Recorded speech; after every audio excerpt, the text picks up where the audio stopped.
থাকবে? কেউ তোমার কবরে থাকবে না। কবরে যখন আমি যাব একা একা কেউ থাকবে না। কথা বলেন ঠিক কিনা? 6 দিন পরে নখ খসে যাবে, 9 দিন পরে চুল। কবর গাহের সামার নিতে কইল না কেউ ভুল। কবর জায়গা ভালো নয়, কবর জায়গা ভালো নয়, কবর জায়গা ভালো নয়। আমল দিয়ে কবর গৃহ সাজিয়ে নিতে হয়। ঠিক কিনা বলে? 6 দিন পরে নখ খসে যাবে, 9 দিন পরে চুল। কবর গাহের সামার নিতে কহিল না কেউ ভুল। কবর জায়গা ভালো নয়, আমল দিয়ে কবর গৃহ সাজিয়ে নিতে হয়। কবর জায়গা ভালো নয়, আমল দিয়ে কবর গৃহ সাজিয়ে নিতে হয়। 17 দিনে পেটে শেষ প্রকার খাদ্য হবে, 60 দিন পরে বস থাকবে না, কঙ্কাল পড়ে যাবে। 90 দিনে হাড় গুলি সব, 90 দিনে হাড় গুলি সব আলাদা হয়ে রয়। কবর জায়গা ভালো নয়, আমল দিয়ে কবর গৃহ সাজিয়ে নিতে হয়। দেহের চেয়ে রহম বড়, লোভন সর পাহাড়, হিংসায় চলবিটক হলো তপসের কালো আহার। আমার কারণ সবারই, আমার কারণ সবারই পরিণতি পরিচয়। কবর জায়গা ভালো নয়, কবর জায়গা ভালো নয়, কবর জায়গা ভালো নয়। আমল দিয়ে কবর গৃহ সাজিয়ে নিতে হয়। তাহলে কোরআন মানা লাগবে কি লাগবে না? কোরআন মানলে লাভ জান্নাত। কথা বলেন ঠিক কিনা? আর কোরআন যদি আমি আপনি না মানি, আল্লাহ পাক সে কোথাও কোরআনুল কারীমের মধ্যে কি সুন্দর করে বর্ণনা করেন। ওয়ামান আ'রাদা আন যিকরি ফাইন্না লাহু মাঈশাতান দানকা ওয়া নাহশুরুহু ইয়াওমাল কিয়ামাতি আ'মা। আল্লাহ রাব্বুল আলামিন সূরা তাহা 124 নম্বর আয়াতের মধ্যে বলেন, আর যে ব্যক্তি আমার কোরআন থেকে মুখ ফিরিয়ে নেয়, কোরআন থেকে পৃষ্ঠ প্রদর্শন করে চলে যায়, ওই ব্যক্তির দুনিয়ার জীবনটা আমি রব্বুল আলামিন সংকীর্ণময় করে দেব। কথা বলেন ঠিক কিনা বেটি? এই দুনিয়ার কোথাও তার জায়গা হবে না।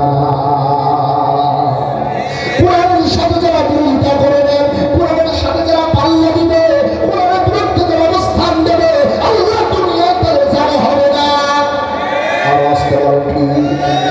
আমার ভাইরা, এ যাবৎ কোরআনের বিপক্ষ অবস্থান নিয়ে নমরুদ থাকতে পারে নাই, আবু জাহেল থাকতে পারে নাই, আবু লাহাব থাকতে পারে নাই, ফিরআউন থাকতে পারে নাই, অন্যান্য যত বড় বড় কাফের ছিল আল্লাহর জমিনে কেউ থাকতে পারে নাই।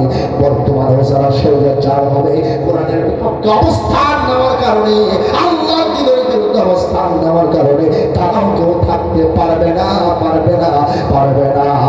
হয় মাও বাড়ি নাই, নানা বাড়ি যাওয়া লাগবে। ঠিক কিনা বলেন? বাস্তবতা আপনি মিলাই নেবেন। কোরআনের বিপক্ষে অবস্থান নিয়েছে যারা, যুগে যুগে লাঞ্ছিত, অপমানিত, নিষ্পেষিত, আল্লাহর জমিনে সবচেয়ে নিকৃষ্ট হয়েছে তারা। আওয়াজকে বলেন করে ঠিক কিনা? আমরা কি অবস্থান নিতে চাই কোরআনের বিপক্ষে? আমরা কোরআনের পক্ষে থাকতে চাই। খেলা হবে আগামীতে কারা কোরআনের বিপক্ষে অবস্থান নাই, জাতি তাদের মুখ সম্মোচন করে ছাড়বে। কথা বলেন ঠিক কিনা? আমার ভাইরা, 4 নম্বর, এই কোরআনের হক হলো কোরআন দিয়া এই সমাজে জমিন টাকা।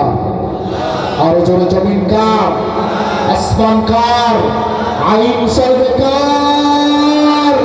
নবী কারো বাপের আইন চলবে, কারো স্বামীর আইন চলবে, কোন চাচার আইন চলবে? চলবে কার আইন? আল্লাহর আইন। কথা বলেন ঠিক কিনা? আল্লাহ পাক সে কথাই বলেছেন, শাওয়ালাকুম মিনাদ-দীনি মা সাবিহি নূহা ওয়াল্লাযী আওহাইনা ইলাইকা ওয়া মা ওয়াসাইনা বিহি ইব্রাহিম ওয়া মূসা ওয়া ঈসা আন আকিমুদ্দীন ওয়া লা তাতাফাররাকু ফীহি। আল্লাহ পাক বলেন, আমি তোমাদের জন্য নির্ধারিত করে দিয়েছি, যেমন ভাবে নির্ধারিত করে দিয়েছিলাম নূহের উপরে, আমি যেমন দিয়েছিলাম ইব্রাহিমের উপরে, ইসমাঈল মুসার উপরে, ঈসার উপরে। আর আমি সবাইকে একটাই কথা বলেছিলাম, আন আকিমুদ্দীন, তোমরা দিন কায়েম করো। কি কায়েম করো? আরো জোরে কি কায়েম? আমরা দিন কায়েমের পক্ষে নাকি বিপক্ষে? আমরা যদি দিন কায়েমের বিরুদ্ধে করি তাহলে আজকে আয়োজন করার কোনো মানে হয় না। ঠিক কিনা বলেন? আরো জোরে ঠিক কিনা?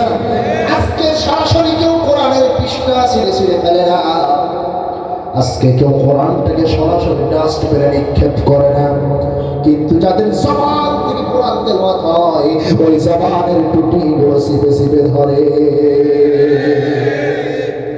বলে হুজুর এ বলা যাবে না, কার নাম করতে না, কথা বলে ঠিক কিনা? হুজুর কথা বলা যাবে না, কার নাম কোরআন? হ্যাঁ, আহা বলবো হ্যাঁ, সব একদিনে বলা যাবে। এ কথা বলা যাবে না, কথা বলা যাবে না। হুজুর অনুমোদন হচ্ছে না, জোর করে পায়ে ধরে নিয়ে আসছে হুজুর, একটু সাবধানে বলল। আচ্ছা কি আমার ভাইরা, জমিন আল্লাহ আলাহুল খালকু ওয়াল আমর, সৃষ্টিটার আইন চলবে, তার এখানে কেউ বাধা দেওয়ার ক্ষমতা রাখে না।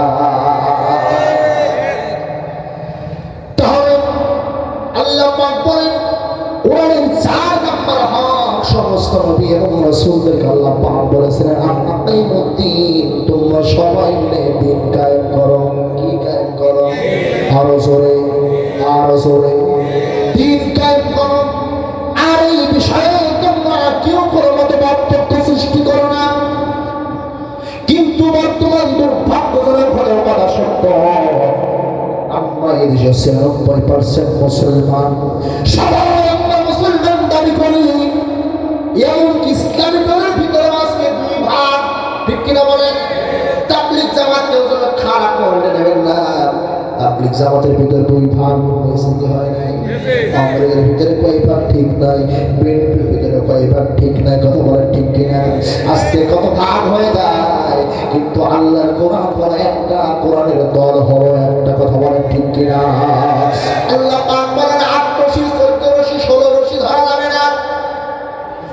ওরা দেখলাম ৮ রশি আছে, আবার আরেকটা ২২ রশি বানাইছে, কেন একটা হয় এক হয়